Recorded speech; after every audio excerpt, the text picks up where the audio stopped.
The air inside was cool and carried the sacred scent of aged sandalwood, drying ink, and the faint ozone tang of lingering magic. Sunlight, filtered through high latticed windows, fell in solid bars of gold, illuminating dancing motes of dust. The main hall was a cathedral of knowledge, with shelves hewn from the living rock of the mountain itself, reaching up into shadowy heights. They were crammed with bamboo scrolls tied with silk, leather-bound codices etched with silver, and jade slips that glowed with a soft internal light. The silence here was not an absence of sound, but a presence. It was the deep, humming quiet of immense age and immense power. It was a silence that Lin Xingyue could feel. She moved through the aisles with a dancer's grace, her simple dark blue robes whispering against the stone floor. At 24, she possessed a serene beauty that seemed out of place in any era. High cheekbones, eyes the color of dark amber, and a cascade of black hair tied back in a simple knot with a single unadorned wooden pin. Her hands, currently cradling a fragile scroll, were slender and strong, their every movement precise and economical. She was the scriptorum's youngest master archivist, a prodigy. Her mind was a perfect vessel. She could read 1,000-year-old text once and recite it backwards. But her true gift, the one she guarded as closely as the scriptorum's deepest secrets, was one she had never been taught. She could hear the echoes of the heart. It was not mind reading, not in the way the stories told. She did not hear words. Instead, intentions, emotions, and hidden truths brushed against her perception as a symphony of sensations. A lie felt like a slick of cold oil. Joy was a sudden, warm bloom of light. Fear was a prickling, metallic chill. This ability made her an unparalleled archivist. She could feel the intent of a long-dead author, understand the hidden meaning in a corrupted spell, or sense the lingering regret in a donated heirloom. It also made the world a constant, overwhelming barrage of sensation. The scriptorum, with its slow, patient rhythms, was her sanctuary, the only place where the emotional static of the world was muted to a gentle hum. Her current task was restoring the Canticle of the Verdant Dragon, a poetic martial arts manual so old its parchment was brittle as autumn leaves.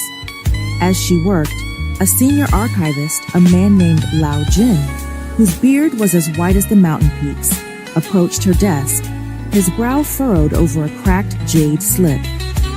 "Xingyue," he said, his voice a dry rustle. "This passage, the translation on the breath of the unmoving mountain. I fear the previous scholar misinterpreted the flow of Linki." Xingyue did not look up from her work, her brush moving steadily. "The character for root is inverted in the third stanza, Master Jin. It's not about drawing energy from the mountain, but becoming the root yourself. The energy doesn't flow in, it anchors down." Lao Jin stared at her, then back at the jade slip, his eyes widening. Of course. It changes the entire defensive posture. How did you?" But Xingyue just offered a small, patient smile. She had felt the stubborn, immovable intent of the original author 3 days ago when she first handled the slip. The truth had been waiting there, an echo of granite and resolve. As Lao Jin hurried away, muttering to himself, Xingyue's smile faded. The gentle hum of the scriptorum had shifted. A discordant note had sliced through the calm. It came from the far end of the hall, from the private study of Master Shen, the keeper of celestial history. This was not a sound, but a sensation, a sharp, cold spike of panic, followed by the hollow final thrum of nothingness. It was a silence within the silence, an emptiness that felt wrong. A knot of dread tightened in her stomach.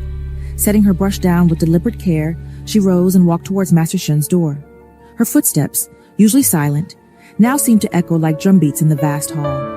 The other archivists, sensing the change in her usually serene demeanor, glanced up from their work, their own emotional echoes a flutter of curiosity and concern.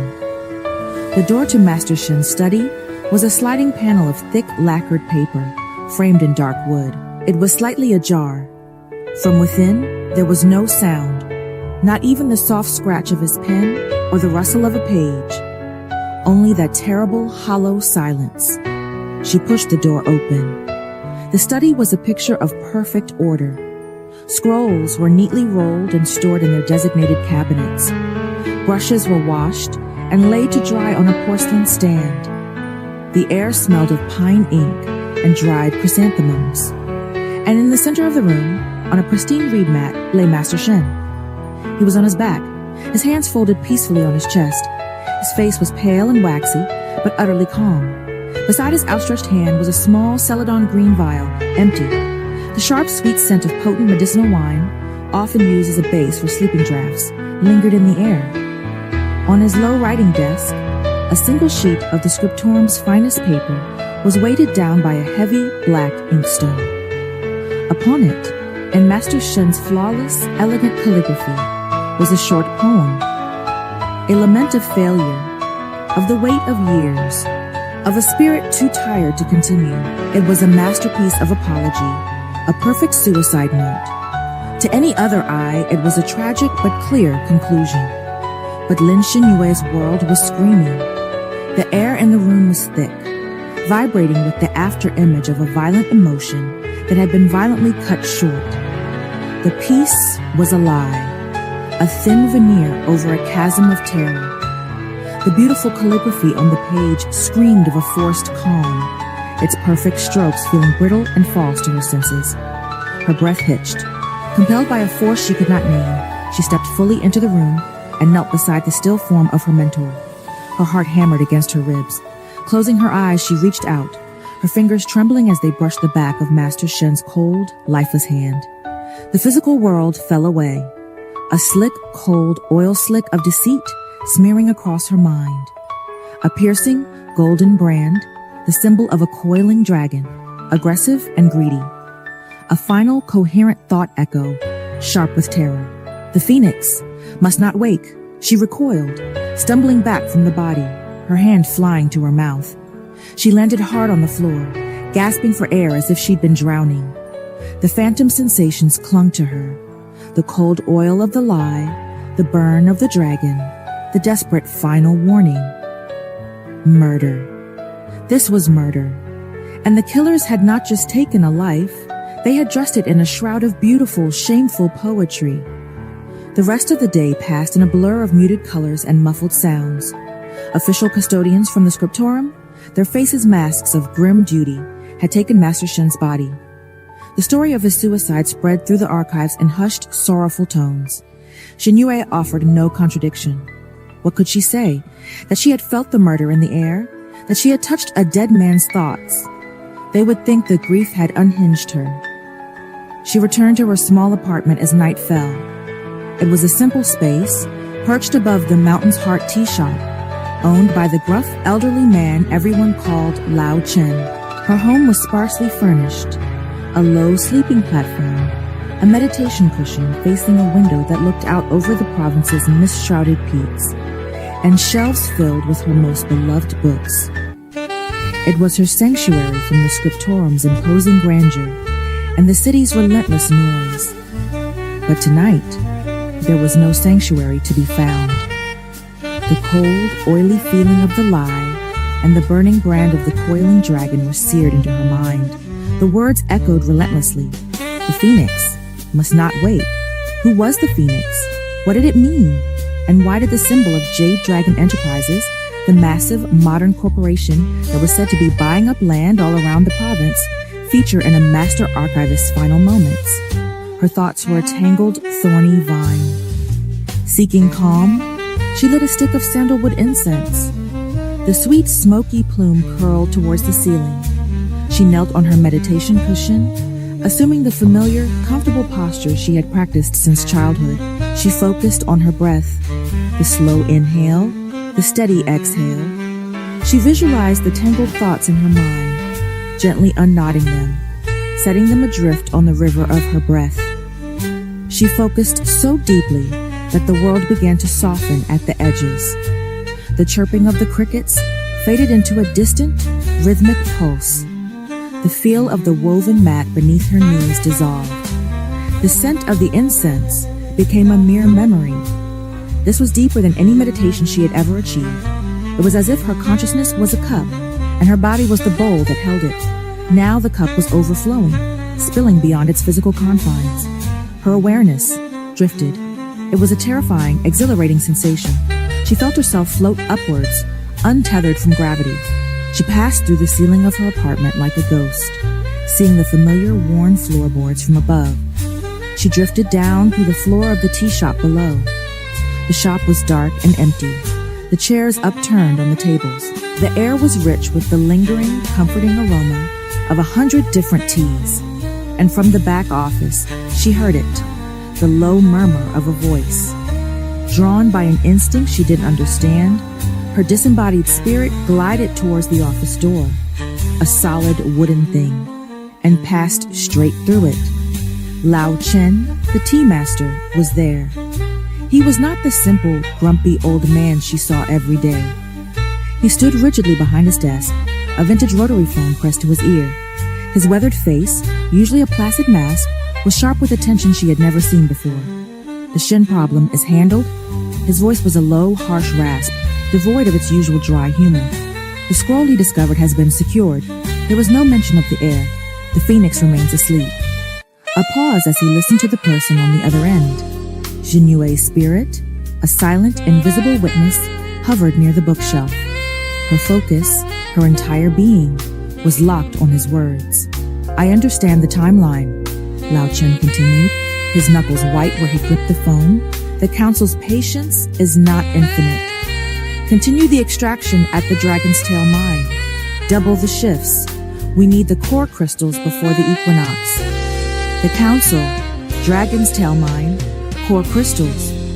The words were alien, menacing. This was not a conversation about tea leaves. As Lao Chen listened to the reply, Jinyue's gaze drifted to the large, ornate painting hanging on the wall behind him. It was a modern, hyper-realistic portrait of a man in his 40s, with sharp features, cold, calculating eyes, and an immaculate suit. Jin Long, the Golden Dragon, CEO of the conglomerate that bore his name, the man whose symbol was burned into Master Shen's final moments. And then, the impossible happened. As if sensing a presence, the eyes in the portrait seemed to shift. The painted gaze, once fixed on some distant point, moved.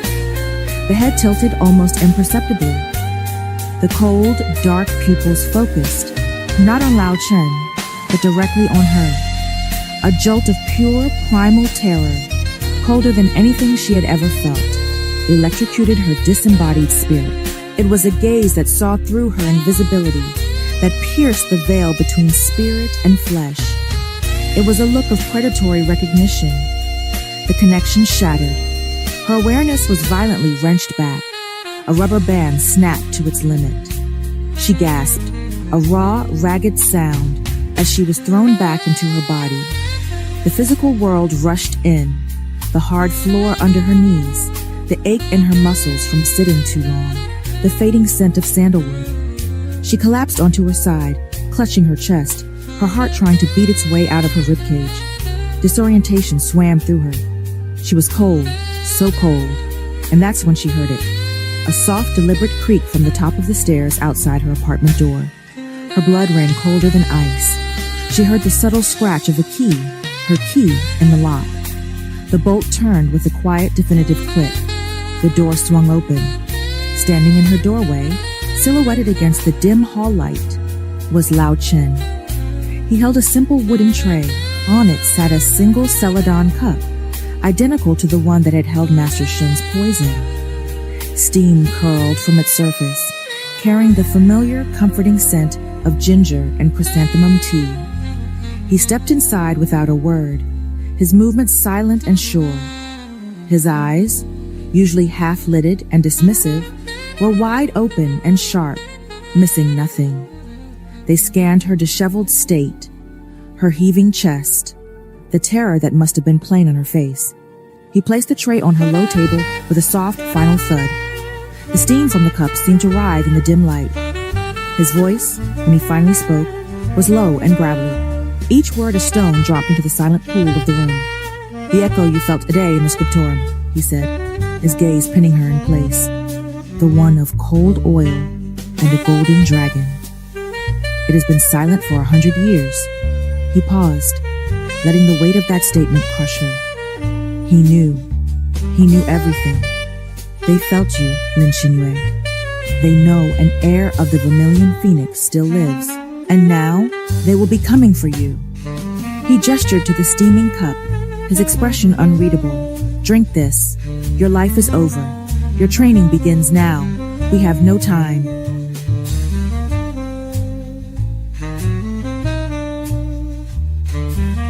The world had shrunk to the space between Lin Xinyue's hammering heart and the old man's unblinking eyes. The steam from the cup of tea curled in the dim lamplight like a spectral serpent, carrying the familiar, comforting scent of ginger and chrysanthemum, a scent that now felt like a prelude to poison. The air in her small apartment, usually a balm to her oversensitive soul, was thick and charged, every dust mote frozen in the amber of this impossible moment. Lao Chen did not move. He stood before her, no longer the grumpy background fixture of her daily life, the man who grunted at the morning weather and whose most animated conversation was with his prized clay teapots. He was now a monolith of grim purpose, carved from the same ancient stone as the scriptorum's foundations. The simple, rough-spun clothes he wore seemed like a disguise, the loose fabric unable to conceal the new, sharp angles of tension in his shoulders. The silence stretched, thick and heavy, punctuated only by Xinyue's ragged breaths as she pushed herself up from the cold floorboards, her limbs trembling not just from the violent return to her body, but from the seismic shift her reality had just undergone. You... The word was a dry croak, scraped raw from her throat. She stared at the key still in her apartment door. You have a key. A ghost of his old dismissive expression flickered across his face and was gone. I have many things I should not have, Lao Chen replied, his voice a low, gravelly rasp, stripped of all its former dry disinterest. It was the voice of a general stating a tactical fact. A key is the least of them, and the least of your concerns. His gaze was a physical weight, a palpable pressure scanning her, assessing the topography of her fear, the chasm of her disorientation, the fragile bedrock of her dawning comprehension. He was reading her as surely as she read the echoes of the scriptorum, and the realization was profoundly unsettling. The echo you felt today, he repeated, the words deliberate and hard, like stones being placed on a grave. The one of cold oil and a golden dragon. It has been silent for a century. The last time that particular brand of deceit was felt in the air. An entire clan was wiped from the memory of the world, their names scraped from monuments, their history burned, their very existence turned to ash and rumor. The Vermilion Phoenix was extinguished. Jinyue's breath hitched, a sharp, painful intake. The Phoenix must not wake, Master Shen's final thought echo, the one she had pulled from his cooling skin, slammed into her mind with the force of a physical blow. It was no longer a cryptic puzzle. It was a death warrant. She wrapped her arms around herself, a futile gesture against a cold that was seeping from her bones, not the air. They felt you, Lin Xinyue, he continued, his eyes narrowing to slits, and in their darkness, she saw a reflection of her own terror. When you touched that murder, you did not just witness it, you resonated with it. You sent out a ripple in the world's Lin-Ki, a unique and unmistakable frequency, a beacon. And when your untrained flailing spirit brushed against the gaze contained within that portrait, you may as well have lit a signal fire on the highest mountain peak. The Council of Silence now knows, without a doubt, that an heir of the Phoenix still draws breath, and they do not leave loose ends. They are the gardeners who prune the world tree, and they see you as a diseased branch. The Council, the portrait, you mean Jin Long? She whispered, the name of the corporate titan feeling alien and dangerous on her tongue. An incantation that summoned the image of those cold, painted eyes seeing her. What are you talking about? What is the Vermilion Phoenix? I'm an archivist. I restore texts. I am nobody. The protest was weak. The plea of a self she was realizing had never truly existed. A flicker of something, impatience, or perhaps a profound, weary pity, crossed Lao Chen's weathered face. You are a librarian who has been living in a room full of gunpowder, convinced she is sorting candles, he said. The metaphor harsh and illuminating. Your blood is the spark. Your echoes are not some passive, gentle gift. They are the active, piercing birthright of your clan, the proof of a lineage that was meant to guide and protect this province. And your soul step? He gestured vaguely at her, at the space on the floor where her body had lain, where her consciousness had shattered the laws of physics. That is a power that has not been seen in 5 generations. It is the reason you are simultaneously the most valuable key and the most hunted fugitive in all of Azure Cloud Province. He took a single step forward, and for the first time, Xinyue's gift, her curse, allowed her to truly see him. The stooped shoulders were not from age, but from the immense unseen burden of carrying a hidden strength for decades. The calluses on his hands, which he had always assumed were from hot kettles and worn broom handles, now looked precisely like the grip marks of a sword. This man was not a tea master. He was a guardian, a sentinel, her sentinel, and the knowledge filled her with a dizzying mix of terror and a shameful, desperate relief. They will be coming for you, he said. The finality in his tone as absolute as a slamming prison door. They will not send a letter. They will not issue a challenge. They will send a whisper on the wind, a shadow in your periphery, a suicide in a locked room that no one will ever question. They are patient, they are thorough, and they have the resources to make emperors and entire bloodlines vanish into the footnotes of forgotten history. He pointed a stern, unyielding finger at the steaming cup on the low table. The celadon glaze seemed to drink the lamplight. That is not a request. It is an antidote, and your first lesson in trusting me. Xinyue's eyes widened, darting from the innocent-looking cup to his implacable face. Antidote? The word tasted of dread. To the spiritual tracer you just accumulated like dust on a shadow, he clarified, his tone clinical. Your little journey into the spirit realm, your confrontation with the warded portrait, it did not go unnoticed. It painted a target on your spiritual back, bright as a flare in the night sky. That tea is a concoction of ghost flower root and muted pearl dust. It will muddy the waters of your Linky signature, make you difficult to pinpoint. It tastes of bitter earth and regret. It will not hide you forever, but it will buy us a night. Perhaps two, if we are fortunate, and fortune is a fickle ally.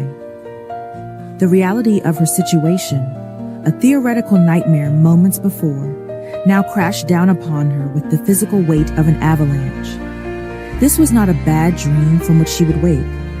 This was a conspiracy that had already claimed a life, a conspiracy she had stumbled into, not by chance, but simply by being who she was. The 4 walls of her small apartment, once a sanctuary from the overwhelming noise of the world, now felt like a paper box, fragile and easily torn open by the claws of the things that hunted in the silence between heartbeats. "What do you want from me?" she asked, her voice small, yet edged with a sliver of her innate, unbending steel. It was the same tone she used when correcting a millennia-old mistranslation, a core of certainty refusing to be erased. Lao Chen's expression did not soften. If anything, it grew harder, more focused. "I want you to live, but to do that you must learn.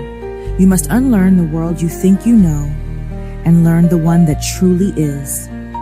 Your life as Lin Xinyue, the archivist, the quiet girl from the scriptorum, ended the moment you touched Master Shen's hand. That person is a ghost, a story we will tell to mislead our enemies. Your training begins now. We have no time for grief, for doubt, or for farewells." He turned from her and walked to her window, pulling aside the simple cotton curtain to look out at the sleeping city and the darker mist-shrouded peaks of the province beyond. His silhouette was a stark cutout against the night. "Dawn is in 4 hours, he said without turning back. "Be ready. Wear practical clothes. Bring nothing from this life. No keepsakes, no scrolls, no mementos. They are anchors that will drag you down. They are links that can be traced. This life is a skin you must shed. Oh, huh? Then he was gone. He did not walk out the door. He seemed to simply dissolve back into the shadows from which he had come, closing the door behind him with a soft, definitive click that echoed in the profound silence. Lin Xinyue was left utterly alone. The only evidence he had ever been there was the steaming cup of tea, the scent of ginger and chrysanthemum now mingled with the bitter truth of her new reality, and the terrifying, exhilarating understanding that everything she knew was a beautifully illustrated lie, and the first brutal page of her true story had just been torn open. For a long time, Lin Xinyue did not move. She remained on the floor, the rough texture of the woven mat pressing into her knees, a grounding sensation in a world that had just lost all its foundations. The apartment was silent, but her mind was a roaring cacophony. Vermilion Phoenix, Council of Silence, Soul Step, Loose Ends. The words swirled in her head, each one a key to a door she was terrified to open. She looked at her hands, the hands of an archivist, skilled with a brush, gentle with parchment. Could they truly be the hands of a prophesied heir? The idea was ludicrous, a fantasy from the very scrolls she preserved. Yet the evidence was irrefutable. The cold, oily echo of murder, the piercing gaze of the portrait, Lao Chen's terrifying transformation from tea master to warrior monk. These were not fantasies. They were the hard, cold edges of a hidden world pressing in, and they were crushing the life she knew. Her eyes fell upon the teacup. It sat there, innocuous and menacing. The steam had lessened, forming a single persistent wisp, an antidote to a spiritual tracer. The concept was so alien, so deeply woven into a reality she had never perceived, that it made her dizzy. She could feel the truth of it, though. A faint, high-pitched hum, like a mosquito's whine just at the edge of hearing, seemed to vibrate in the air around her. Was that the tracer? Or was it her own fear, given sound by Lao Chen's warning? Trust. It all came down to trust. Did she trust the gruff old man who had just shattered her existence? Or her gift, her curse, reached out instinctively? She focused on the memory of his presence, pushing past her own shock to feel the echoes he had left in the room. She expected to find the slick oil of deceit, the metallic tang of manipulation. Instead, she found something else, something solid and unyielding. It felt like aged oak, like the deep, resonant hum of a mountain root. There was a profound, weary sadness there, a grief so old it had petrified, and beneath it, a current of fierce, unwavering resolve. There was no malice in his echo, only a brutal, desperate truth. A choice lay before her. She could refuse.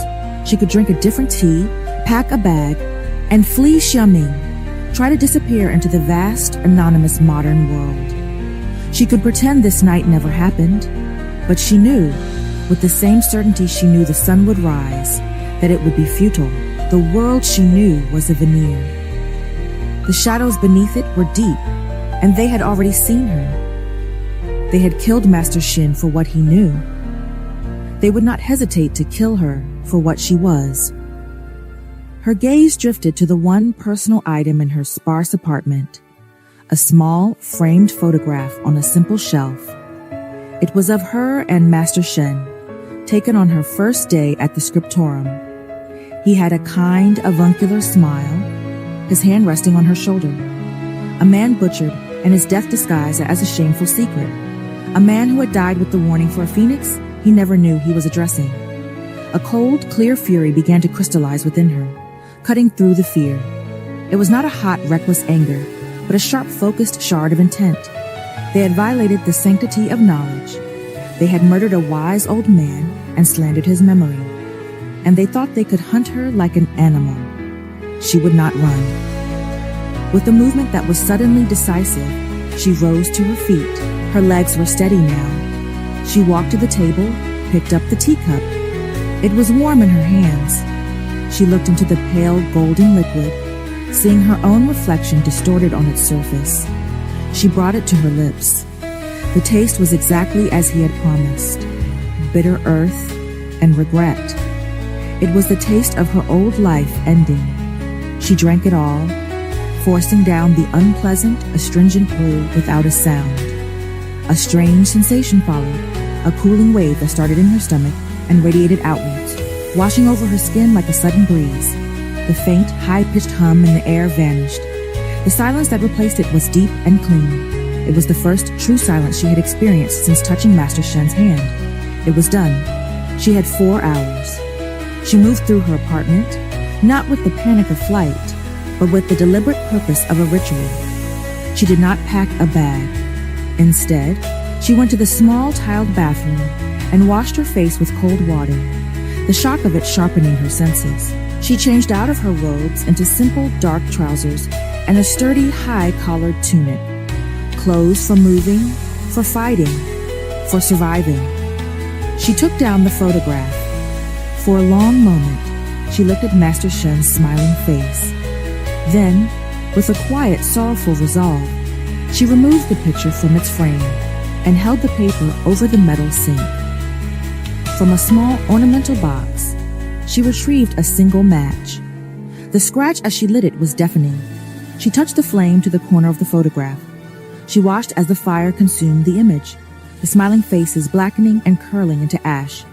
It was not an act of disrespect. It was a cremation. She was burning her past to fuel her future. The ashes, gray and fragile, fell into the sink.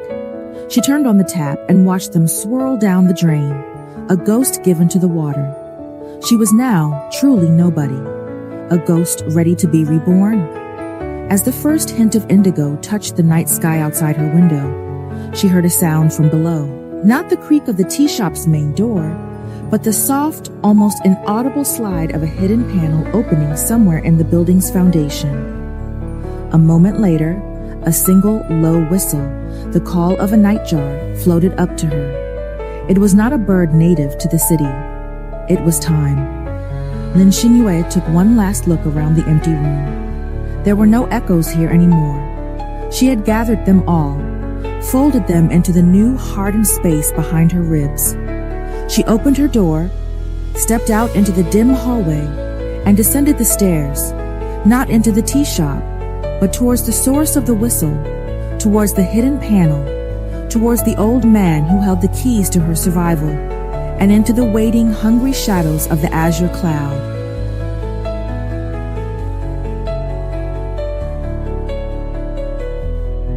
The stairs were not stone, but ancient packed earth reinforced with gnarled tree roots that formed a natural archway overhead, as if the mountain itself had grown this secret passage.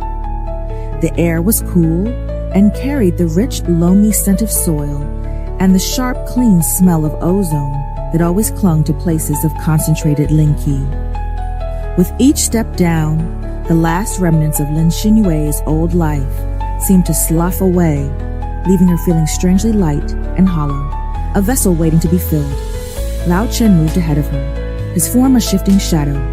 He carried a simple paper lantern that cast a warm, bobbing pool of light, illuminating the walls of what was clearly a natural fissure that had been widened and smoothed by human hands, or something else, long, long ago.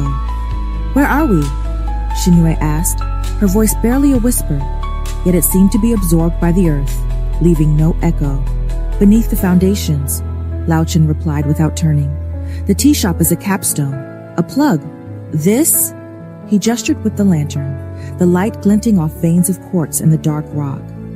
"Is the root cellar, and your new classroom." The staircase ended, opening into a cavern that took Xinyue's breath away.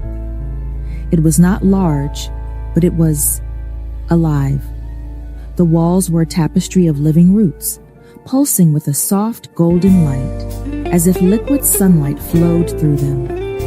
In the center was a still black pool of water, so perfectly clear it reflected the root lights on the ceiling like a starry sky.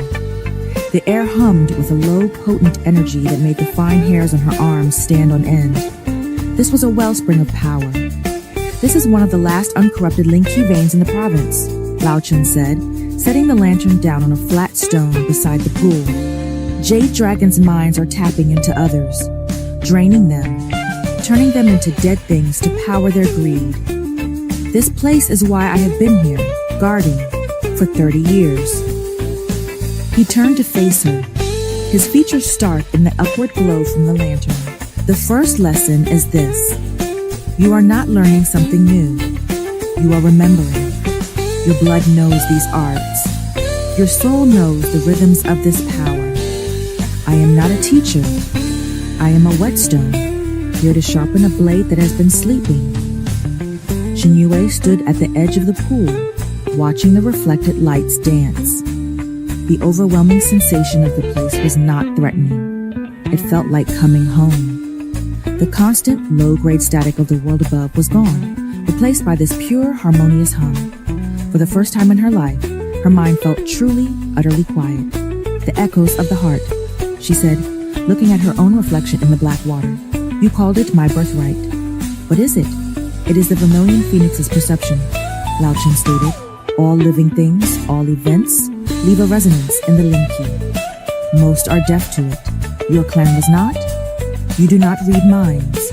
You read the indelible marks that intention and emotion leave upon the world. It is why you are such a prodigy with texts.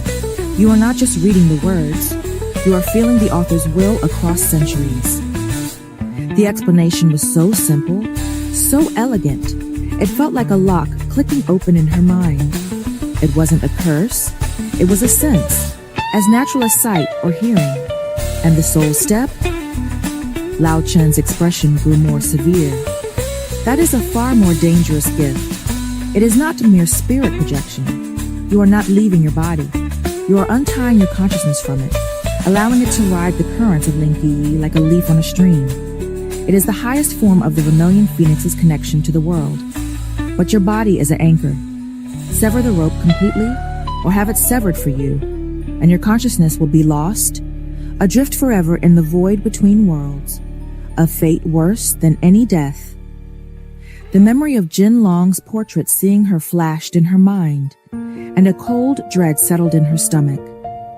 She had been a leaf on a stream, and a predator had looked up from the bank. Now, Lao Chen said, his voice cutting through her fear. Theory is for libraries. Survival is for here. You felt a tracer. You neutralized it with the T. Now you must learn to feel the flow of Linki itself, to move with it, to hide within its currents. Sit. He gestured to the floor before the pool. Shinue knelt, the cool, damp earth seeping through her trousers. Lao Chen sat opposite her. Close your eyes. Breathe. But this time, do not seek the silence within. Seek the river without. Feel the energy of this place. Do not listen for it with your ears. Feel for it with your spirit.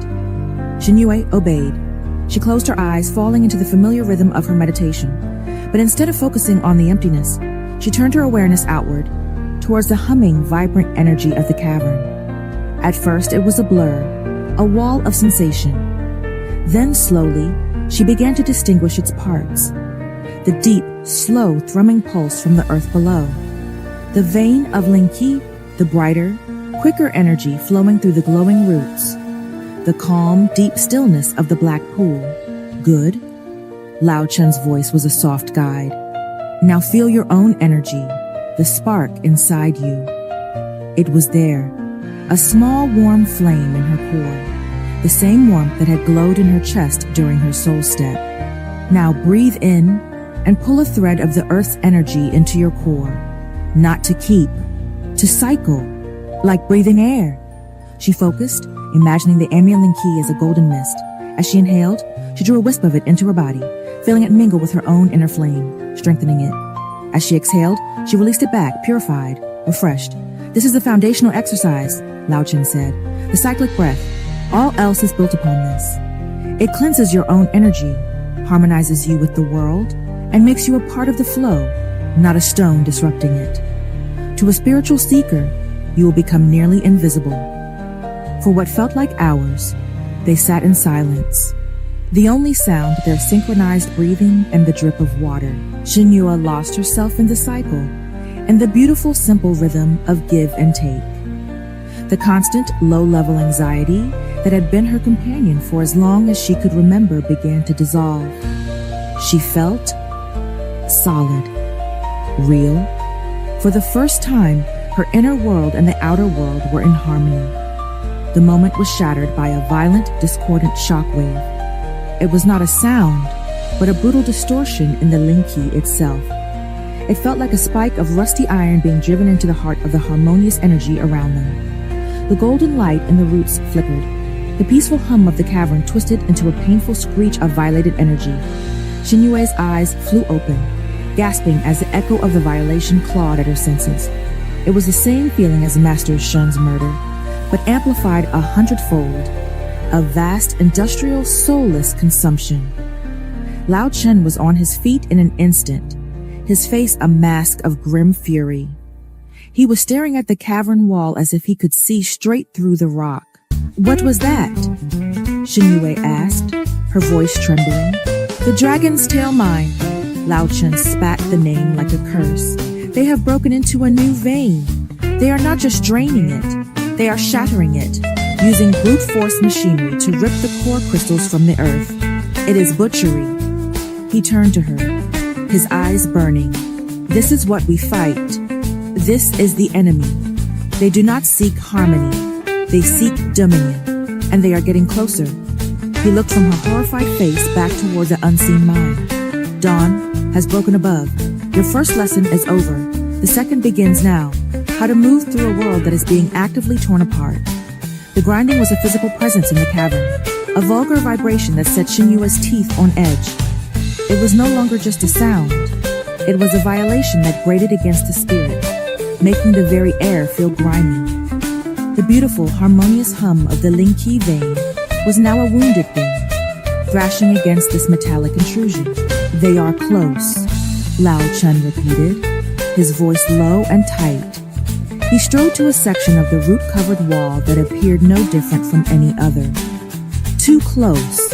This changes the timeline." He placed his palm flat against a thick, pulsating root, and with a soft click, a section of the wall, cleverly disguised by the living tapestry, swung inward, revealing a dark, narrow tunnel. A rush of cold, damp air smelling of wet stone and palm swept into the cavern. "Where does that lead?" Xinyue asked, getting to her feet. Her body felt different after the cyclic breath. Lighter, more energized, yet also more acutely aware of the spiritual violence happening nearby. "Away from here," was his terse reply. "To the surface, deep in the cloud-piercer forest. But we are not running, we are observing. Your second lesson, know your enemy. You must see what they are doing with your own eyes. Feel it with your own gift. Only then will you understand the stakes." He grabbed a long, narrow bundle from a shadowed alcove Xinyue hadn't noticed.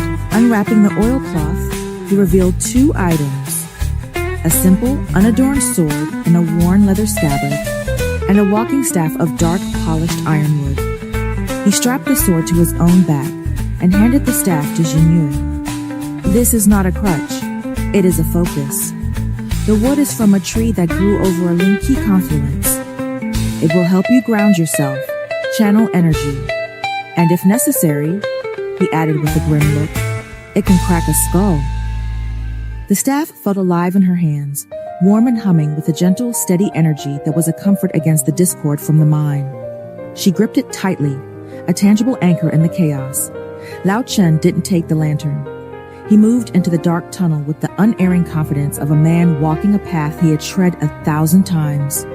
Xinyue followed, the light from the cavern fading behind them until they were swallowed by an absolute blackness, broken only by the faint golden glow still emanating from the roots that snaked along this tunnel as well. The grinding sound was muffled here, but the wrongness of it still permeated the stone. They walked in silence for what felt like an age, the path sloping gently upwards, twisting and turning. Xinyue focused on her breathing, on the cyclic breath, using it to keep the invasive dissonance at bay. She could feel Lao Chen's own energy ahead of her, a calm, deep pool in the turbulent spiritual current. Finally, a sliver of gray light appeared ahead, not the warm gold of dawn, but the dull, filtered light of day under a thick canopy. The tunnel exit was hidden behind a curtain of thick, hanging vines laden with tiny bluebell-shaped flowers that glowed with their own soft luminescence. Lao Chen held the vines aside and motioned for her to look. Xinyu stepped forward and peered out. They were high on a mountainside, looking down into a deep gorge. The sight below made her blood run cold. The gorge was a scar on the land. Ancient old-growth trees had been clear-cut, their stumps like rotted teeth. In the center of the devastation was a gaping wound in the mountain's flank, the dragon's tail mine. It was not a simple hole in the ground, but a complex of stark, prefabricated buildings, massive grinding machinery, and a web of conveyor belts. Trucks the size of houses crawled like metallic insects. But it was the centerpiece of the operation that held her horrified gaze. A colossal, needle-like drill, pulsating with an aggressive artificial orange light, was sunk deep into the rock. Around its base, a network of pipes and conduits throbbed, siphoning a visible, shimmering energy, the Linki itself, from the earth. The energy was a sickly, bruised purple as it was drawn out, nothing like the pure gold of the root cavern. Where it was extracted, the very rock around the drill was turning gray and brittle, crumbling to dust. The land was being bled white, and the echoes. Oh, the echoes. Even from this distance, without trying, Xinyu could feel it. It was a scream, a silent, continuous scream of the earth, of the shattered Lanki vein, of the forest that had been murdered. It was a pain so vast, so profound, it threatened to swallow her whole. It was the same cold, oily deceit from Master Shen's death, but magnified to a geological scale. This was not just a murder, it was an extinction. She stumbled back from the vista, her hand flying to her mouth, nausea rising in her throat. The ironwood staff clattered to the stone floor of the tunnel. The beauty of the root cavern, the peace of the cyclic breath, it all felt like a cruel joke in the face of this monstrous reality. Lao Chen's hand was on her shoulder, steadying her. His touch was firm, his own echo a bastion of grim resolve against the torrent of agony. "Now you see," he said, his voice barely a whisper, yet it cut through the spiritual cacophony. "This is the work of the Council of Silence. This is what Jin Long's corporation builds its empire upon. They are not just stealing power, they are killing the world, piece by piece. They believe that by controlling all Lingqi, they can control destiny itself." He bent down, picked up the staff, and pressed it back into her trembling hands. The Vermilion Phoenix clan was the ancient guardian of these veins. The celestial guardians you are meant to awaken are the only force that can heal this butchery. Your heart of love is not a weakness here, Xinyu. It is the one thing that can truly understand the cost of this. It is the only thing that can muster the strength to fight it. He looked from her pale, horrified face back down to the industrial scar below. They are not just coming for you, they are coming for everything, and they are much, much closer than I feared. As if on cue, a new sound joined the industrial grind, the sharp, aggressive chop of helicopter rotors. A sleek, black helicopter, emblazoned with the coiling golden dragon of Jade Dragon Enterprises, rose from behind a nearby ridge. It wasn't heading towards the mine. It was sweeping methodically over the forest, towards the mountain they were standing in. Lao Chen's eyes narrowed. They are not just drilling, they are searching, the pulse from their new excavation. It must have acted as a sonar. They know there is an untapped vein in this mountain, and they have detected an anomaly. Us. He pulled her back from the vine curtain, letting it fall closed.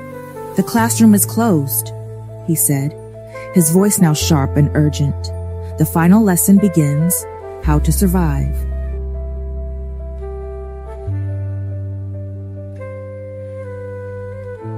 The world dissolved into a vortex of sound and fear. The helicopter's roar was not just a noise, it was a physical force, a pressure wave that hammered against the mountain and vibrated deep into Xinyue's bones. The fragile peace of the root cavern, the profound connection of the cyclic breath, it all shattered under the mechanical thunder. Through the veil of hanging vines, the black shape of the aircraft was a monstrous buzzing insect, its searchlight stabbing through the forest canopy like a blade. Lao Chen's hand was a vice on her arm, his grip absolute. "Move, now." His voice was a whip crack, severing her paralysis. He yanked her back from the entrance, plunging them into the relative gloom of the tunnel. The comforting darkness now felt like a trap, the narrow walls a cage about to be unsealed. The rotor wash whipped through the vine curtain, carrying the stink of exhaust and a chilling industrial intent. "They have our scent," Lao Chen growled, pulling her along the uneven path, the cyclic breath. "The active use of your linki?" It was a beacon. "They have sensors that can taste power. They know something is here." "Back to the tea shop?" Xinyu managed, her voice thin and reedy against the din. The thought of her small apartment, her quiet life, felt like a dream from another lifetime. "Compromised?" He bit out, not breaking stride. "They will have all surface exits marked within minutes. They are not fools. They will surround this mountain and squeeze." He glanced back at her, his eyes gleaming in the faint root light. "We go deeper, deeper." The word landed with the weight of a tombstone. This tunnel had felt like the end of the world, a secret known only to them. The idea that there was a level below, a more profound darkness, sent a fresh primal fear coiling in her gut. Her mind, reeling, tried to latch onto the familiar, the feel of parchment, the scent of ink. But those anchors were gone, ripped away. All that remained was the roar of the hunter and the iron grip of the guardian. Just as they passed a section of the wall where the glowing roots writhed in a particularly dense and ancient knot, Lao Chen stopped.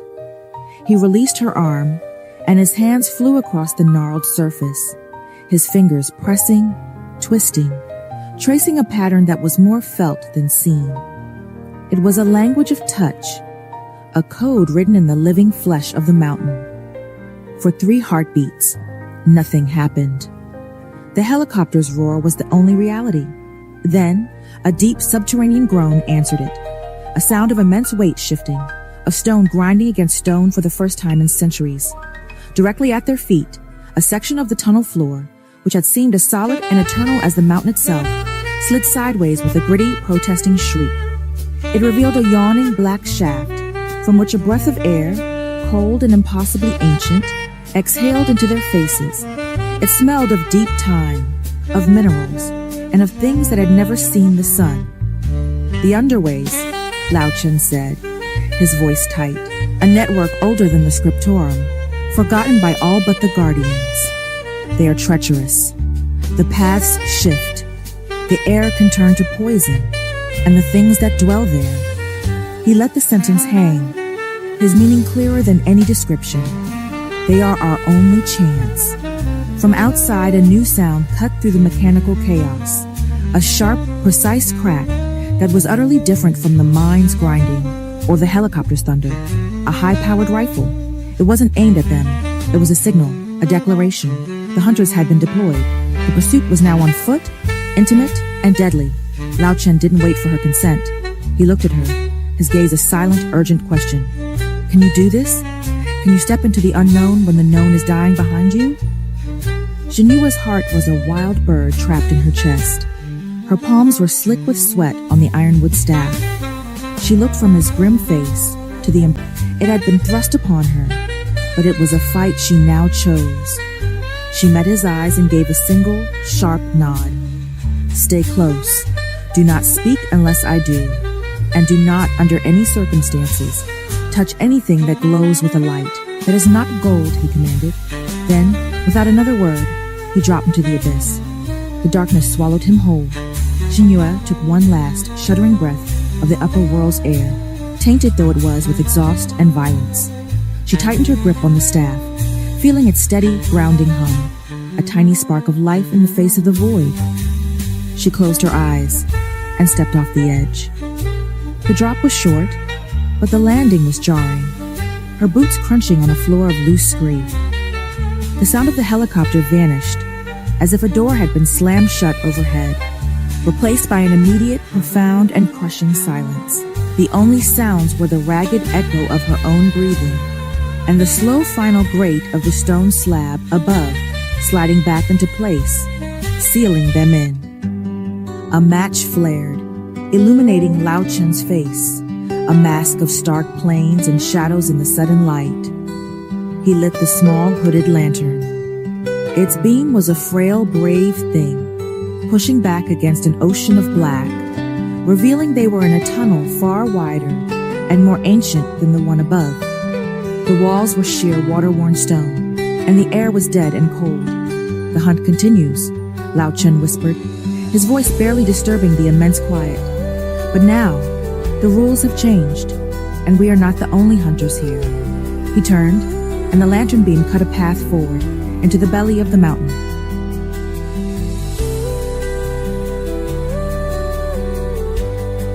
The silence of the underway was not an absence, but a presence.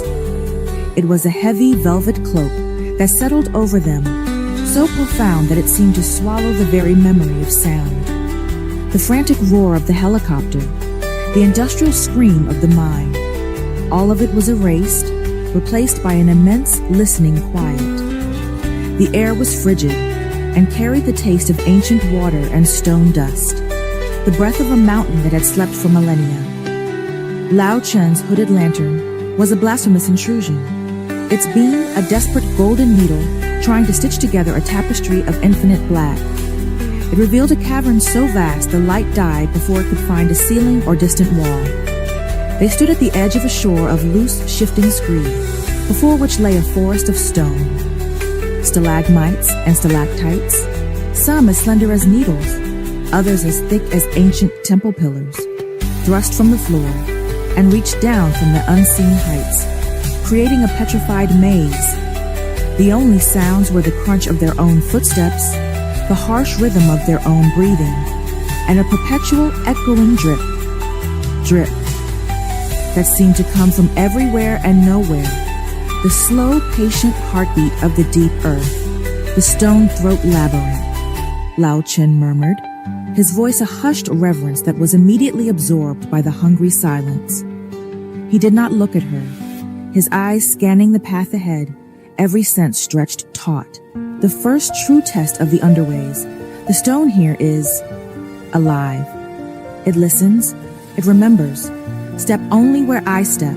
The floor is a lie in places, crusts over deep fissures, and the pillars, they shift. Jinyue felt the truth of his words, not as a warning, but as a sensation. The echo of this place was unlike anything she had ever perceived. It was not the fleeting resonance of human emotion, but the slow, grinding intent of geology, the patient consciousness of a world that measured time in epochs. It was a mind so vast and alien that to try and read its thoughts would be to lose her own. She gripped the ironwood staff, its warm, steady hum the only familiar thing in this primordial strangeness. They moved forward, a slow, deliberate procession into the stone forest. Lao Chen's path was not straight. He wove between the pillars, his steps placed with ritualistic care, sometimes pausing for a long moment to simply listen before choosing a new direction. Jinyue followed, her own senses screaming.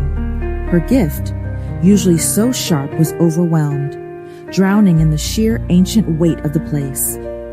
It was like trying to hear a whisper in a hurricane. After an immeasurable time of this tense, silent travel, the nature of the cavern began to change. The towering pillars gave way to a long, narrow passage, its walls unnaturally smooth, as if carved by a giant, careful hand. And on these walls, they began to appear, paintings. They were not crude daubs.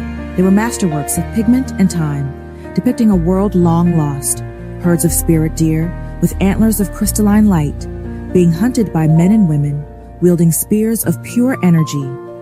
Great scaled dragons coiling around mountain peaks, not as monsters, but as guardians.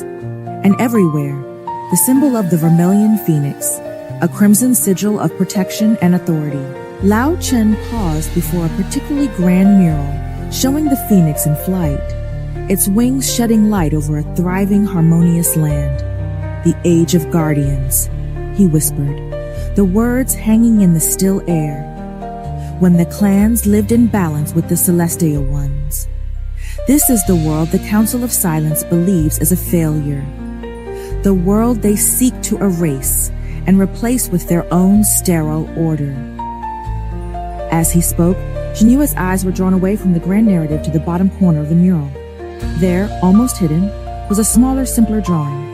It depicted a figure, a woman, kneeling before a stone archway, her hands outstretched not in supplication, but in offering. From her hands flowed a stream of golden light that fed into the mountain itself. The echo from this simple image was profound. It was not the vast alien consciousness of the cavern, but something focused, purposeful, and heartbreakingly familiar. It was an echo of a promise, a covenant. She was the first, Xinyue said, her own voice startlingly loud. She reached out, her fingers hovering just above the painted figure. The first phoenix. She didn't conquer this place. She made a pact with it. Lao Chen stared at her, a new respect dawning in his eyes. You can feel that? She nodded, unable to tear her gaze away from the painting. It's a vow, a trade, guardianship for sanctuary. Her bloodline would protect the mountain's heart, and in return, the mountain would provide a path for her children. The understanding washed over her, clarifying her purpose in a way his explanations never could. She was not just running. She was walking a path her ancestors had hallowed with a sacred vow. The moment of revelation was shattered by a sound that was not a drip. It was a skitter, a dry, chitinous rustle of something moving quickly over stone, far too large to be any cave-dwelling insect they knew. Lao Chen froze, his hand snapping up in a fist, his head tilted, every fiber of his being focused on the darkness ahead. The lantern beam trembled slightly in his grip. The skittering came again, closer now, multiple sources. From the left, the right. Then from the darkness ahead, a pair of points of light ignited. They were a sickly, phosphorescent green, slanted and intelligent. Then another pair, and another. A dozen sets of glowing eyes emerged from the black, surrounding them. The eyes were set in forms the light could only hint at, long, multi-limbed shadows that moved with a disturbing, scuttling grace. A low chittering hiss filled the passage, a sound that spoke of endless hunger. The crawlers of the deep, Lao Chen said, his voice dangerously calm. He slowly, deliberately unslung the walking pack from his back and set it down. His hand then went to the hilt of the sword on his back. The treaty with the mountain's older children has many signatories.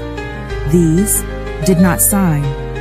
The creatures began to close in, their forms becoming clearer in the lantern light. They were the size of large hounds, with segmented, armored bodies and too many jointed legs. Their mouths were a nightmare of rotating, needle-sharp fangs. "What do we do?" Xinyue whispered, her voice tight with terror. She raised the ironwood staff, holding it in trembling hands. It felt pitifully inadequate. "We hold our ground," Lao Chen said, the sword sliding from its scabbard with a soft metallic sigh.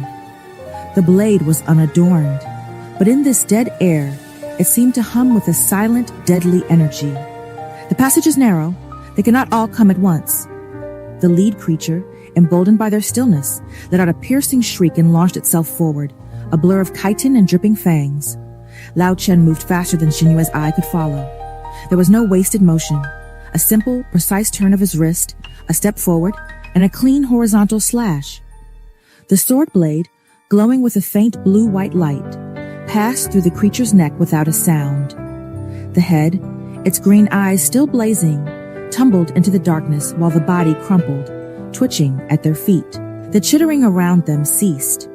The other crawlers hesitated, their glowing eyes fixed on the still twitching corpse of their packmate. In that moment of stunned silence, Xinyue's gift, sharpened by adrenaline and the lingering echo of the ancestral vow, flared to life. She didn't feel the alien minds of the crawlers, but she felt the stone around them, and she felt its intent. The labyrinth was not a passive arena. It was testing them. "Don't kill it!" she cried out, the words torn from her. Lao Chen, poised for the next attack, shot her a sharp, questioning look. "The pact," she said, her mind racing, piecing together the echoes. "It's not just about the mountain spirit. It's about all its children, even these. We are guests. We have the right to defend ourselves, but not to slaughter." We must show we belong here, that we respect the balance. She took a step forward, past a stunned Lao Chen, and stood over the dead crawler. She closed her eyes, ignoring the terrifying scuttling sounds that resumed around them. She focused on the ironwood staff, on the cyclic breath, and on the memory of the painted phoenix. She pushed out with her will, not in aggression, but in acknowledgement. A wave of pure golden linki, harmonized with the mountain's own energy, radiated from her. The chittering stopped again. The advancing crawlers paused. Their glowing eyes blinked. Then, from the deep darkness behind the horde, a new sound emerged, a low melodic resonant chime, as if a giant crystal bell had been struck deep within the earth. At the sound, the crawlers flinched. They looked back into the darkness, then at Xinyue, their alien eyes seeming to weigh her. Then, as one, they turned and scuttled away, melting back into the shadows from whence they came, leaving only the dead one behind.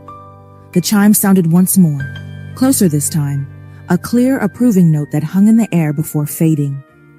Lao Chen slowly lowered his sword, staring at Xinyue as if seeing her for the first time. He did not speak. He didn't need to. The respect in his eyes was a language of its own. He looked down at the path ahead, now clear. The way is open, he said quietly. The labyrinth has judged you and found you worthy. He sheathed his sword, picked up the lantern, and moved forward.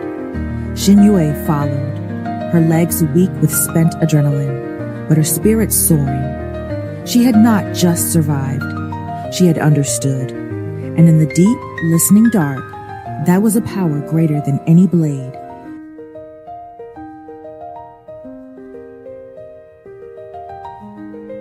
The approving chime faded, leaving a silence that was no longer threatening, but sacred. The air itself felt different, lighter, as if the very stone had exhaled. The cloying dread that had clung to them in the crawler's territory was gone, replaced by a watchful, ancient curiosity. The labyrinth was no longer a hostile gauntlet, but a hallowed hall, and they had been granted audience. Lao Chen did not speak for a long time. He led the way, his steps more measured, his head bowed not in weariness, but in a kind of grim reverence. The beam of his lantern played over the smooth carved walls, which now bore more of the ancient murals. They depicted the vermilion phoenix not just in flight, but in communion. A phoenix resting its head against a mountain. A phoenix sharing its light with the crystalline creatures of the deep. A phoenix weeping tears that became the first Linki springs. Finally, he broke the silence, his voice low and thoughtful. I have guarded the knowledge of your clan for 3 decades, he said, the words a confession in the dark.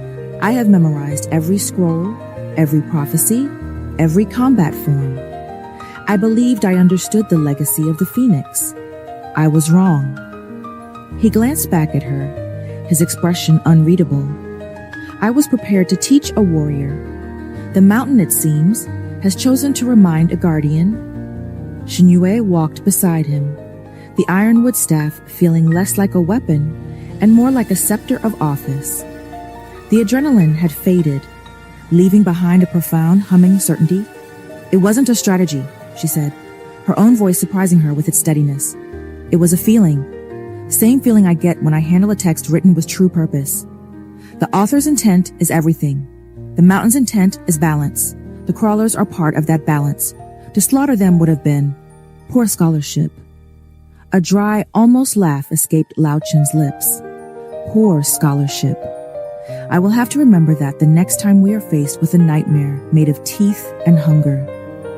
He shook his head. Your ancestor, the first phoenix. She was said to have listened to the stone and understood its song. I thought it was poetry. I see now it was a manual.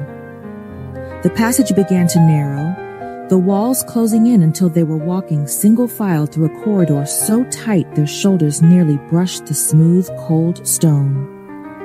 The air grew colder still, carrying a new sound, a low, persistent roar that was not mechanical, but the voice of moving water on a colossal scale.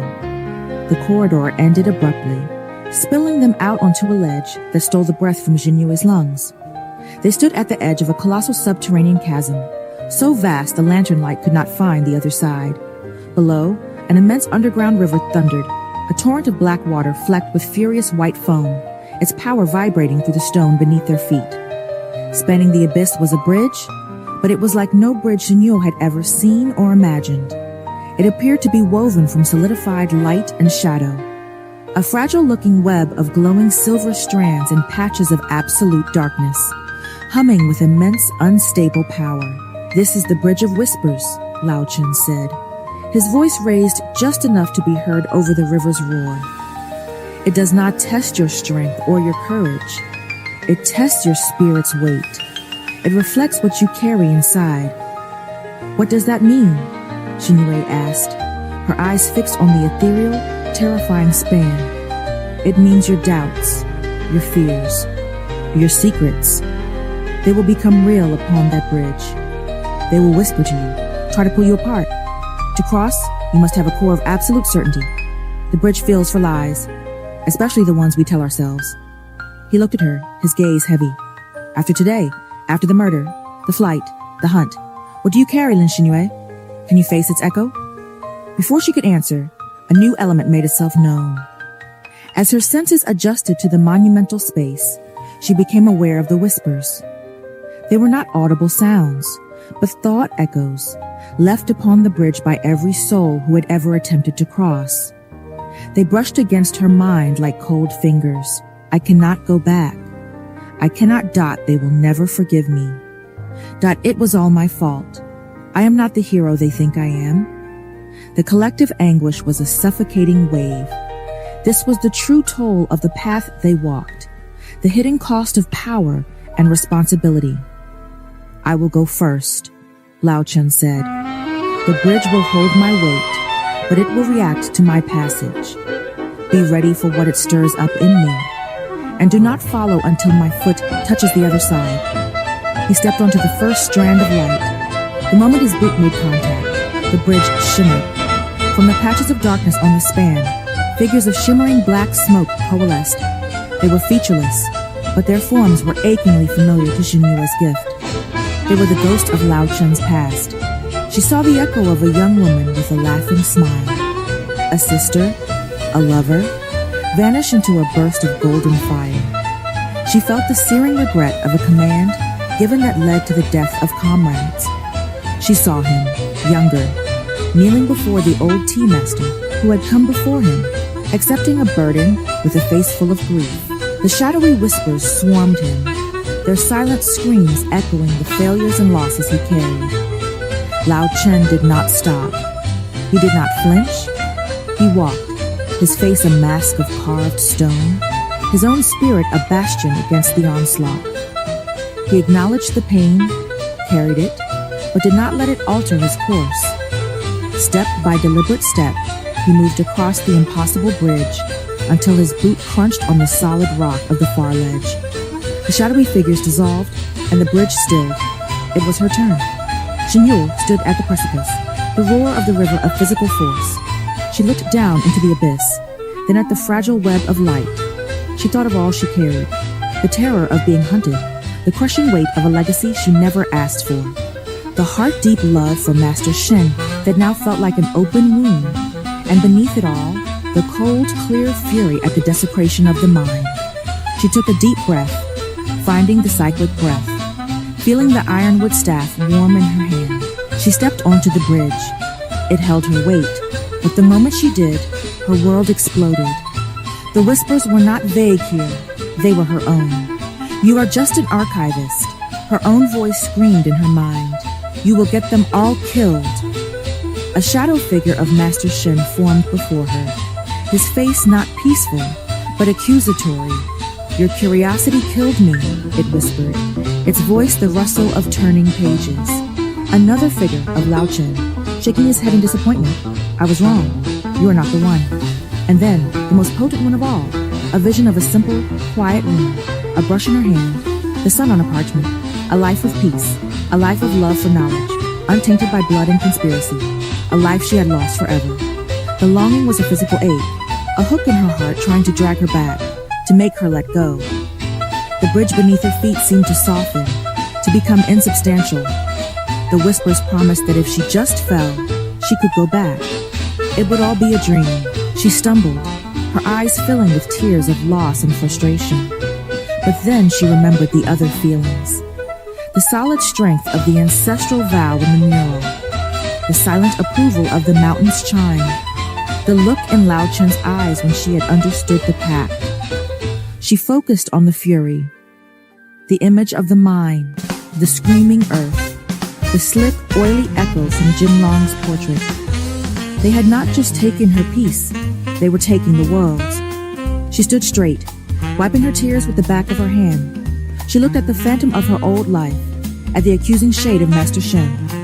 "No," she said, her voice quiet but clear, cutting through the psychic storm. "I did not choose this path, but I choose it now." She took a step forward, and the phantom of her quiet life shattered like glass. "I am Lin Xinyue," she declared, taking another step. The accusing shade of Master Shen wavered. "I am the last archivist of the Vermilion Phoenix." Another step. The shade dissolved into mist, and "I will see this through." With each step, her certainty grew. Her love was not a weakness to be exploited. It was the fuel for her fury. Her heart was not a liability. It was the compass that knew true north from the council's lies. She carried her grief, her fear, her love. She accepted it all as part of her weight. And it was enough. The bridge solidified beneath her, the whispers fading to a distant hum. She didn't run, she walked, with the steady, implacable pace of a scholar who has found the one irrefutable truth in a mountain of lies. She stepped off the bridge and onto the far ledge, her chest heaving, not from exertion, but from the sheer emotional toll. Lao-Chen was waiting. He said nothing. He simply placed a hand on her shoulder, a brief, solid, approving wait. Then he turned and raised his lantern. The beam illuminated what lay ahead. The cavern here was smaller, and in its center stood not a natural formation, but a structure. A small, perfect square building made of white jade. So flawlessly constructed, it seemed to have been grown, not built. Its surface was covered in the same ancient script that had glowed on her skin during her soul step.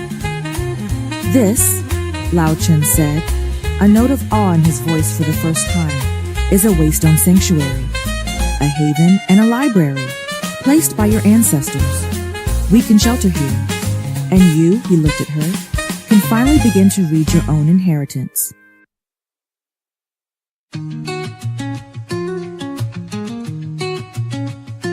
The roar of the subterranean river faded into a distant, persistent rumble, a testament to the chasm they had just crossed.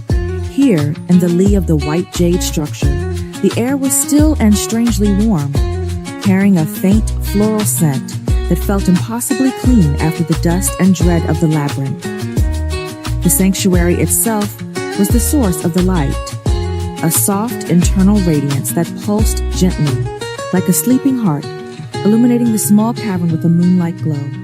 It made Lao-Chen's lantern superfluous. He extinguished it, the click of the latch deafening in the new quiet. The structure was flawless. No seam, no joint, no mark of a chisel marred its surface. It was as if a giant had pressed a single, massive block of luminescent jade into the stone floor. The ancient script covering its sides was not carved, but seemed to be suspended within the stone itself. The characters slowly, imperceptibly drifting and rearranging, like motes in a sunbeam. "It knows you're here," Lao-Chen murmured, his usual gravelly tone softened by reverence. "The sanctuary has been dormant, waiting. Its energy is waking up." Xinyue approached, drawn by a pull deeper than curiosity. It was a homing instinct. As she neared, the drifting script on the wall facing her slowed, then stilled, forming a coherent passage. She read it aloud, her voice a whisper of awe.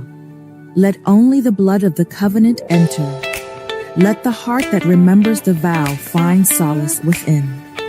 The knowledge of the phoenix is yours to reclaim." As the last word left her lips, a vertical line of pure gold appeared in the center of the wall. With a sound like a single clear chime that resonated deep in Xinyue's bones, the wall split open, The two halves receding silently into the jade. Beyond was not darkness, but a warm, inviting light. They stepped inside. The interior was a single circular room. The air was dry and smelled of sandalwood and dried lotus. The source of light was the domed ceiling itself, which glowed with a steady, sunny radiance. The walls were not blank. They were lined with shelves and niches, but they held no scrolls, no codices, no bamboo slips. Instead, they held orbs of light. Dozens of them, each a different hue: sapphire blue, emerald green, fiery topaz, floating gently in their alcoves, pulsing softly with contained knowledge. In the center of the room stood a single low pedestal of the same white jade, and upon it rested a single object, a hairpin. It was exquisitely crafted from a wood darker than night, and at its end was a carving of a phoenix in flight, its wings inlaid with what looked like chips of ruby, and its eyes two tiny, perfect pearls. The memory vaults, Dymentionz said, gesturing to the orbs of light, the entirety of the Vermilion Phoenix clan's knowledge, their history, their martial techniques, their spiritual arts, is stored there, waiting for a consciousness to attune to them. They are not read with the eyes, but absorbed with the spirit. His gaze then fell upon the hairpin. A profound sadness crossed his features. And that is a sorrow keeper. It is a vessel. The phoenixes, in their wisdom, knew that some memories, some emotions were too heavy to carry and too dangerous to forget. They could store them in such an object, to be retrieved when the bearer was strong enough, or to be passed down as a warning. Xinyue moved to the pedestal, as if in a trance. The echoes here were not chaotic or ancient. They were focused, loving, and sorrowful. This was not a tomb. It was a library of souls. She reached out, her fingers hesitating just above the dark wood of the hairpin. Be certain, Lao Chen warned softly. Some burdens are not meant to be shouldered by one person. But she was already certain. This was why she was here. Not just to run, but to remember. To understand the weight of the covenant so she could truly uphold it. Her fingers closed around the hairpin. It was cool to the touch. The world vanished. She was no longer Lin Xinyue. She was Li Ningshu, the last matriarch before the fall. She stood on a high terrace, looking down at a valley bathed in moonlight. The air was thick with the scent of blooming peonies and the ozone of gathering power. The clan was gathered below, laughing, training, their linky, bright, joyful sparks in the night. Her heart swelled with a love so fierce, it was a physical pain. These were her people, her family. Then the vision twisted. A cold wind blew. The joyful sparks of Linqi winked out, one by one, replaced by the cold, oily feeling of the golden dragon's deceit. She saw them coming, not with armies, but with whispers, with promises of power to the weak, with threats to the hesitant. They turned clan against clan, sowed discord where there had been harmony. The Council of Silence did not fight a war. They engineered a collapse. She saw the final betrayal. A trusted ally, his mind clouded by the Council's insidious magic, leading the shadowy assassins through their secret defenses. The night erupted in screams and the clash of steel. She fought, a whirlwind of vermilion light, but for every one she felled, 3 more took their place. She was not being defeated. She was being pruned. The final moment. Cornered in the clan's sacred shrine, her family fallen around her, she made the choice. The ultimate sacrifice. Not to kill, but to preserve. She channeled the entirety of her life force, her memories, her love, her searing grief, into the simple hairpin she wore. She poured her soul into the wood, creating the first and greatest sorrow keeper. She hid it away just as the door to the shrine splintered. Her last living sight was not of her enemies, but of the empty hairpin on the altar. A vessel now holding the soul of her people, waiting for the next phoenix to rise. Xinyue gasped, stumbling back from the pedestal, the hairpin clutched tightly in her hand. Tears streamed down her face, hot and silent. She had not just seen the memory. She had lived it. The love, the pride, the devastating betrayal, the impossible weight of the choice. It was all inside her now, a ghost limb of agony and resolve. Lao Chen was at her side in an instant, his hand on her arm. Xinyue? She looked at him, her vision blurry. They didn't lose a war, she choked out. They were dismantled, betrayed from within. The council, they don't just want power. They can't stand anything they can't control, anything as messy and beautiful and loving as the Phoenix clan. She held up the hairpin. This holds it all. The last matriarch's final moments, her sorrow. She looked from the sorrow keeper to the floating orbs of light, the memory vaults. One pain was a sharp, immediate wound. The other was a vast ocean of knowledge, the tools she would need. She knew what she had to do. Walking to the shelves, she ignored the dazzling orbs of combat techniques and mystical arts. Her eyes found what she was looking for. A small, calm orb the color of a dusty sky at dawn. She knew, with the same certainty she'd felt on the bridge, that this one contained the clan's knowledge of the underways, of the secret paths and the treaties with the mountain's children. She reached out and touched it. There was no violent vision this time. It was a gentle, flowing infusion. Maps unfolded in her mind's eye. The labyrinth was no longer a mystery. She knew its turns, its safe paths, its sleeping perils. She felt the locations of other Waystone sanctuaries, a hidden network crisscrossing the province. She understood the language of the chimes, the behaviors of the crawlers, the nature of the Bridge of Whispers. It was not just knowledge, it was knowing. She pulled her hand away, blinking. The cavern felt different. She was no longer a fugitive in a maze. She was a guardian walking the halls of her own estate. She turned to Lao Chen, her tears dry. Her expression settled into one of grim purpose. She carefully slid the dark wood hairpin into her own hair, the weight of it a solemn promise. "I know the way out," she said, her voice no longer that of the archivist but of the air. "And I know where we need to go next." Lao Chen looked from the sorrow keeper in her hair to the newfound authority in her eyes. He simply bowed his head, a soldier acknowledging his commander. "Then leave," he said. Filling up my head with dreams.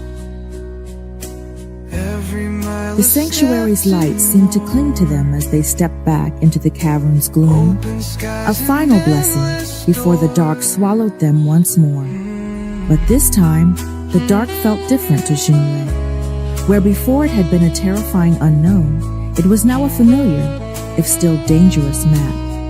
The knowledge from the sky-blue orb was not just facts in her mind. It was an instinct, a subtle pull in her spirit that pointed the way, a lodestone tuned to the hidden frequencies of the mountain. She led now, Lao Chen, a silent, watchful shadow at her shoulder. She did not need his lantern. The memory of the clan's pathways guided her feet, her steps sure on the uneven stone. She chose a narrow fissure off the main cavern, one he might have passed by, and they moved into a tighter, winding passage where the air grew damp and cool. "We are heading for the Mirror Mist Gorge," Xinyue said, her voice low but clear in the confined space. "There is a waterfall there that never touches the ground. It is a gateway, one of the clan's old escape routes. It will take us to the surface far from here, near the Cloud-Piercer Forest's heart." Lao Chen grunted in acknowledgement. "The hunters will have a wide perimeter. The gorge will be watched." "Not the way we will enter," she replied, a new confidence in her tone. "The path is not on any map they could possess. It requires a key." She touched the sorrow keeper pin in her hair. The wood cooled against her fingertips. It was more than a vessel of grief. It was a badge of office, a symbol that granted her access to the clan's most sacred geography. They traveled for hours, the way twisting ever upward. Xinyue moved with an uncanny certainty, pausing at times to place a hand on the wall, feeling for a vibration, a temperature change, a whisper of air that confirmed her course. She was no longer just reading echoes. She was conversing with the mountain in a language her blood understood. Finally, the sound of water grew from a whisper to a roar, and the tunnel opened into a ledge overlooking a breathtaking sight. The Mirror Mist Gorge was a deep slash in the world, its sides sheer rock draped in thick luminous moss. A mighty river plunged over a cliff high above, but as it fell, it hit a perpetual swirling updraft of Linqi, transforming the water into a shimmering, suspended curtain of mist and light that never reached the gorge floor far below. It was a waterfall of dreams, casting a pearlescent, shifting glow on everything. "The Veilfall," Shinue said, her voice full of awe. "We must pass through it." Lao Chen eyed the swirling, energy-charged mist with deep suspicion. "That is not simple water. A misstep in those currents would tear a soul apart." "The path is there," Shinue insisted, the clan memory surfacing. "It is a path of intention, not of footfalls. We must not fight the current. We must show it we belong." As she spoke, her eyes caught a flicker of movement on a higher ledge across the gorge. A glint of polished metal. A hunter, clad in the sleek, gray and black tactical gear of Jade Dragon Enterprises, was setting up a long-range rifle on a tripod. Its barrel pointed directly at them. They had been found. "Down," Lao Chen snarled, shoving her behind a rocky outcrop, just as a high-velocity round ricocheted off the stone where her head had been, the crack of the rifle echoing a split second later. The hunt was no longer a distant threat. It was here. "They cannot cross the gorge from there," Lao Chen said, his body pressed against the rock, his sword already in his hand. "But they can pin us down. There will be others closing in from the tunnels behind us." Shinue's mind raced, the new knowledge clashing with the immediate visceral fear. The Veilfall was their only exit, but to step into it was to make themselves utterly vulnerable. Then another memory surfaced, not from the orb, but from the Sorrow Keeper, a memory of Li Mingxu, the last matriarch, using a similar mist to hide her people, to guide them to safety. It was not just a path, it was a cloak. "I have an idea," Shinue said, a plan forming with terrifying clarity. "But you must trust me completely." Lao Chen met her gaze. After the bridge, after the sanctuary, there was no hesitation left. He nodded. "On my mark, we run for the Veilfall. Do not stop. Do not look back." She closed her eyes, reaching for the Sorrow Keeper. She did not draw forth the pain, but the technique buried within it. She focused on the memory of concealment, of harmony, of becoming one with the mist. She felt her own Linqi shift, aligning not with the solidity of stone, but with the fluid, elusive nature of the vapor. She opened her eyes. Now! They burst from behind the outcrop and sprinted for the ledge that dropped into the shimmering curtain. Another shot rang out, kicking up stone chips at their heels. Just before they reached the edge, Shinue grabbed Lao Chen's arm. She poured the refined energy outwards, wrapping them both in a bubble of intention, a field of belonging. They leaped into the Veilfall. The world became a roaring, blinding whiteness. It was not like falling through water. It was like being dissolved. The current of Linqi was immense, a chaotic torrent that threatened to unravel their very spirits. Shinue held fast to the technique, to the memory of her ancestor. She was not a rock in the stream. She was a drop of water in the ocean. She and Lao Chen became part of the flow, invisible, insubstantial. The sniper on the far ledge would have seen a baffling sight.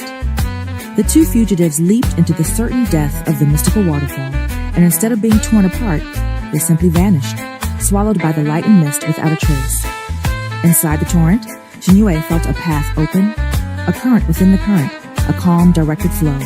She guided them, a ghost riding a ghost river. The roar faded to a whisper. The light dimmed, and with a final gentle push, the Veilfall expelled them. They stumbled onto solid ground, gasping, their clothes dry, their bodies intact. They were in a hidden grotto behind the waterfall, a place of ferns and soft, filtered light. The sound of the hunt was gone, replaced by the tranquil hush of the forest deep within the cloud-piercer domain. They were safe, for now. Lao Chen looked at Shinue, his chest heaving. "The ghost in the glen," he breathed, a term of legend she now understood. "That is what the hunters will report. that you did not die. You simply vanished into the mist. Jinyue stood straight, the sorrow keeper solid in her hair. She had faced the bridge, absorbed the memories of a clan, and walked through a waterfall unseen. The archivist was gone. In her place stood the vermilion phoenix, a ghost in the glen, and a growing threat in the shadows.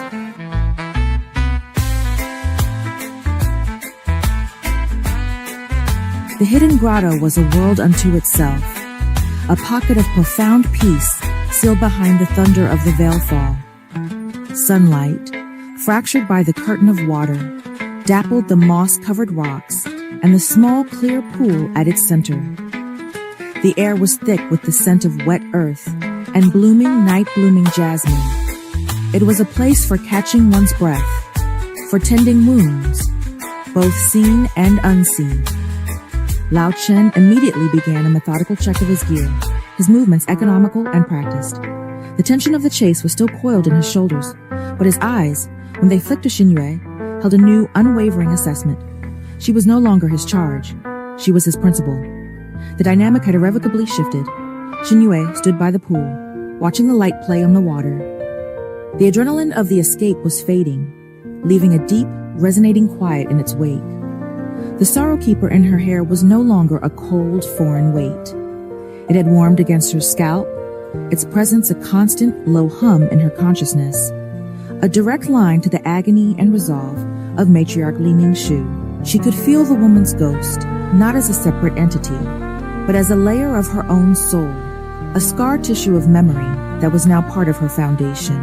"They will not stop," Lao Chen said, his voice cutting through the tranquil sounds. He did not look up from cleaning the grit from his sword's hilt. A ghost is a problem. It creates doubt in the ranks. It fosters legend. The council despises legend. They will escalate. They will bring in specialists, spiritual trackers, void weavers, those who hunt not with bullets, but with perception. Jinyue nodded slowly, her gaze still on the water. I know. The knowledge was not his alone anymore. The clan memories provided hazy, terrifying profiles of such hunters, but they are looking for a fugitive. They are looking for prey. She finally turned to face him. The dappled light caught the pearls in the phoenix's eyes, making them seem alive. We cannot just run forever, Lao Chen. A ghost can haunt, but it cannot rebuild. It cannot awaken guardians. She gestured vaguely eastward, the direction pulled from the map now etched in her mind. The closest celestial guardian sleeps beneath the ridge of the morning sun. Its slumber is deep, but the matriarch's memories hold the key to its awakening. It is the guardian of the verdant breath, the one that can heal the land, counter the poison of the mines. Lao Chen sheathed his sword with a definitive click. To awaken a guardian is to send a signal fire across the entire province. Every enemy we have will know exactly where we are and what we are attempting. It is not a stealthy move. It is a declaration of war. It is, Jinyue agreed, her voice steady. But we are not at war. They murdered Master Shen. They are murdering the mountains. They are hunting us. War was declared a long time ago. We have just been too busy surviving to answer. She took a step toward him, her amber eyes blazing with a light he had never seen before. I will not be the vermilion phoenix who only hid and remembered. I will be the one who acted. The weight of her words hung in the air. This was the true culmination of her journey from the scriptorum. It was the moment the scholar decided to pick up the pen, not to record history, but to write it. The ridge of the morning sun is 3 days hard travel from here, Lao Chen said, his tone neutral, accepting the new reality. It is not within the deep wilderness. There are villages on its lower slopes. Jade Dragon will have eyes there. Then we will need to be more than ghosts, Jinyue replied. We will need to be a rumor, a story that travels faster than their spies. A plan began to form in her mind, pieced together from the clan's tactical memories and her own archivist's understanding of how information spreads. It was audacious. It was dangerous. We will not skulk through the shadows the entire way, she declared. We will enter the White Plume village at the base of the ridge. We will be seen. Lao Chen's eyebrows nearly disappeared into his hairline. That is suicide. Is it? Xinyue countered. They are looking for a terrified girl and her guardian, hiding in the wilderness. They will not be looking for a confident, anonymous traveler and her silent servant buying supplies in a crowded market. My echoes will allow me to feel for malice, for their agents. We will be a needle in a haystack, but only for a moment, just long enough to be seen, to let the story of a mysterious woman with a phoenix pin begin to circulate. Then we vanish again, before their net can close. She paused, letting the strategy settle. The council relies on fear and control. The one thing they cannot control is hope. Let them hear the whispers. Let them wonder if the phoenix has truly returned. Let that doubt fester in their ranks while we complete our true objective.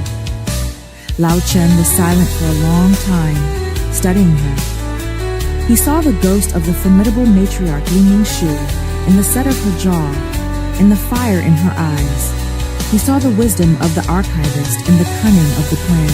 It was a blend of ancestral courage and modern subtlety. The crown of the phoenix was never a diadem, he said finally, a note of grim approval in his voice. It was a burden of choice. You have just placed it upon your own head. He hefted his pack. The path to the White Plume village is treacherous. We should move. As they prepared to leave the sanctuary of the grotto, Xinyue took one last look at her reflection in the pool. The woman staring back was a stranger, a leader, a strategist, a vessel of ancient sorrow and nascent hope. The archivist was a cherished memory, a foundation, but she was gone. She touched the sorrow keeper pin, feeling the echo of Li Mingxu's resolve solidify within her. Then let us go and give the people something to whisper about, she said, and turned her back on the peaceful water, stepping onto the path that led not just to a mountain ridge, but to a war for the soul of Azure Cloud Province.